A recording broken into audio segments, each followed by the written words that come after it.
I know a lot of you are wanting to start your own fashion brand from scratch and you're brand new, you don't have industry experience, you've never worked with a manufacturer before, and a lot of you are finding that you're sending all of these inquiries to different manufacturers and then you're just not hearing back. And that's really disheartening, and it's really difficult then to move your fashion business forward. So in today's video, I want to share with you a few tips to actually get replies from manufacturers.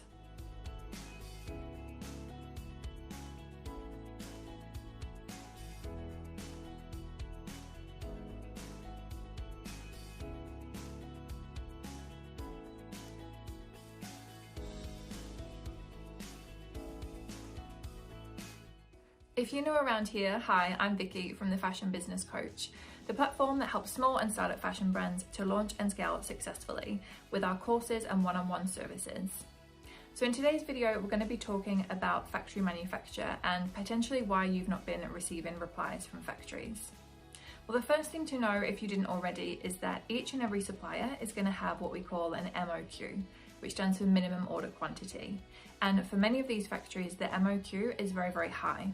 So if they sense that you're a small brand, if you're new and inexperienced, it's going to show in your email. So anybody who has a really high MOQ is going to be discounting you, deleting your email straight away.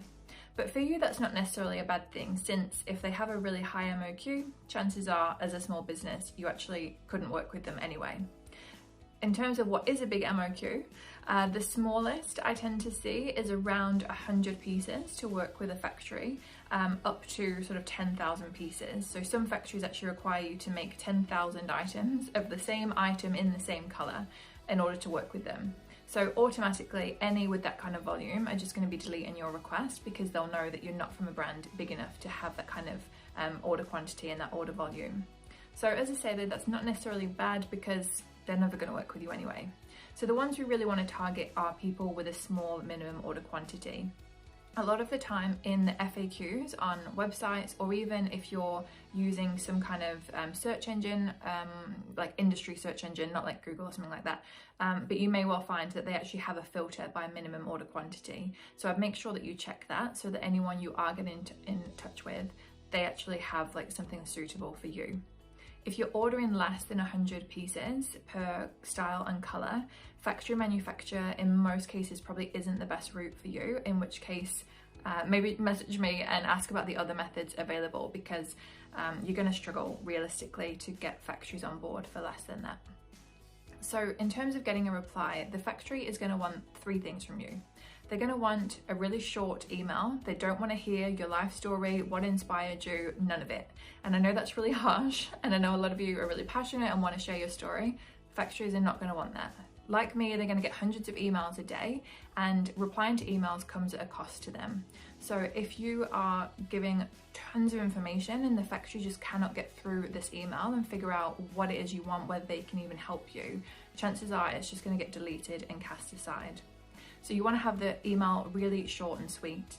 The second thing you're going to want is to explain very briefly what it is you're making, because different kinds of products require different kinds of equipment, and therefore having that information in the first line or so is really going to demonstrate to the factory whether or not they can help you. And obviously if they can, you're going to have a better chance of getting a reply versus if they can't.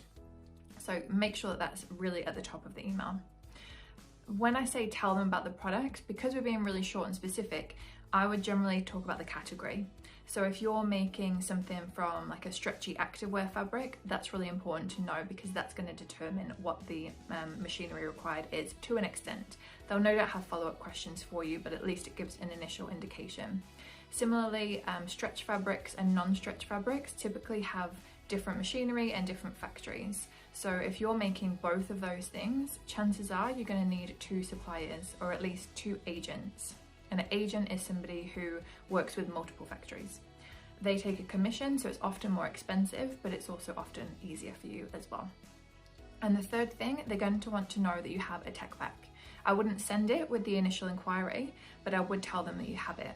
So my inquiries generally are something along the lines of, hello, not the whole, like, how are you, how's your week, like, no, not for factories. They're generally not interested. So I have like a straight to the point, hello, the kind of products that I'm making, the quantity, because as we said, that's important, although if you already know what their minimum order quantity is and you're happy with it, then don't worry about that. So we want what those products are, and let them know that if it's something they can work on, you can send a full tech pack for the full details and they can quote a price based on that. So that's really as simple as I would keep it to begin with. If you're wondering what is a tech pack, I have a lot of different content on that. So you're welcome to check out the links below, which explain a little more about what that is. And if it's something that you need help with, that tech pack side of things, or actually communicating with the factories and managing the production, I have a free masterclass on that as well, which I'll also link to below. So I know that's a really quick and snappy video, but it is a quick and snappy email that we need for this situation. So short and to the point. I hope that's been helpful. Let me know in the comments if you have any other questions on this topic. I have a new video out every single Tuesday, so I can definitely keep any questions in mind for future videos. And make sure that you're following along or subscribing, depending on which channel you're watching this on, to get notified of that new video every single Tuesday. Thanks for watching, guys. See you next week.